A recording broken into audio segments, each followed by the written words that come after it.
तो ये नेगेटिव चित्त जो कुछ सेकंड के लिए भी बनता है, उसकी सफाई करो।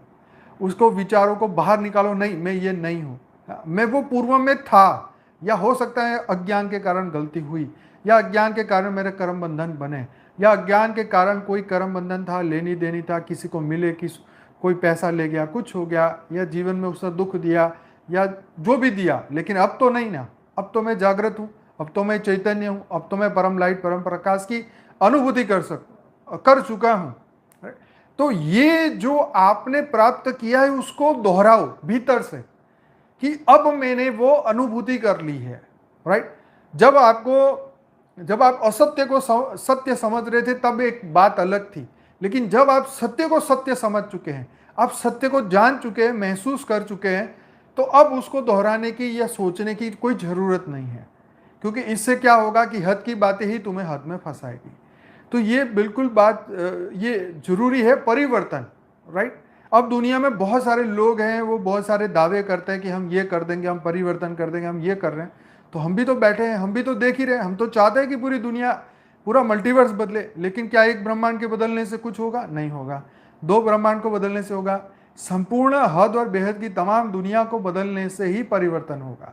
तो यही परिवर्तन का प्रोसेस है। तो वही परिवर्तन पहले भीतर में ले आओ, कि अंदर से बदलाव ले आओ। राइट। नहीं तो किसी की बात, दो बात सुन ली, हमें लगता है अरे वाह मजा आ गया, ये बहुत अच्छी बातें करते हैं। तो बातें तो बहुत कर रहे हैं, बातों का अंत नहीं है, बातें तो बहुत ही अच्छी लगती है, जब अच्छी बातें करें तो अच्छी लगेगी, लेकिन परिवर्तन भीतर कितना हुआ ये बहुत महत्वपूर्ण है। क्योंकि नकारात्मक चित्त उससे, हाँ, तो इससे भूतकाल में रहने से हमारा वर्तमान काल खराब हो जाता है।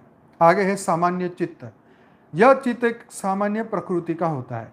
इस चित्त में अच्छे बुरे दोनों ही प्रकार के विचार आते हैं। यह सब अच्छी संगत में होता है तो इसे अच्छे विचार आते हैं, और जब यह बुरी संगत में होता है तो बुरे विचार आते हैं। यानी इस चित्त के अपने कोई विचार नहीं है। जैसे अन्य चित्त की संगत मिलेगी वैसे ही ऊंचे विचार। वास्तव में वैचारिक प्रदूषण के कारण नकारात्मक विचारों के प्रभाव से ही यह सामान्य चित्त आता है। तो सामान्य मनुष्य की बात है कि जो एकदम एक्स्ट्रा ऑर्डिनरी नहीं है, बस एकदम सामान्य मनुष्य, उसको सिर्फ रोटी कपड़ा मकान से कोई कोई मतलब ही नहीं है। कई लोग ऐसे हैं कि वो अध्यात्म से जुड़ना ही नहीं चाहते हैं, वो आश्रम में पैर रखना नहीं चाहते, पता नहीं क्या है, मंदिर भी नहीं जाना चाहते हैं, वो अध्यात्म में घुसना नहीं चाहते। क्या उनको प्रॉब्लम है जीवन में, वो कोई नहीं जानता है। ठीक है। तो ये वही होता है कि वो खुद जागते नहीं हैं और दूसरों को जागने देते भी नहीं हैं। ऐसे लोग भी हैं।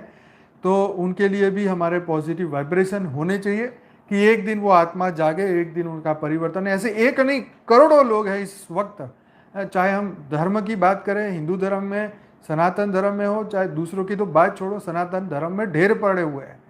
राइट। मतलब एक तुम पोस्ट डालोगे ना तो भी लाइक करने में उनके जैसे उनके पूर्वज को उनकी मुक्ति रुक जाती है, ऐसा लगता है। तो ये चीज़ हो जाती है। राइट। तो कहने का मकसद ये है कि ये सामान्य प्रकृति के मनुष्य है। जैसे गीता में कहा ना कि सामान्य मनुष्य विषयों का चिंतन करता है। क्यों? क्योंकि उसके पास चॉइस ही नहीं है। उसने कभी आत्मज्ञान के बारे में सोचा ही नहीं कि इसको प्राप्त करूं तो मैं कितना फर्क पड़ सकता है मेरे जीवन में, उसने कभी सोचा ही नहीं। तो ऐसे व्यक्ति जो है वो हमेशा इसी में बिजी रहेंगे, रोटी कपड़ा मकान से बाहर बुद्धि जाएगी नहीं। यस।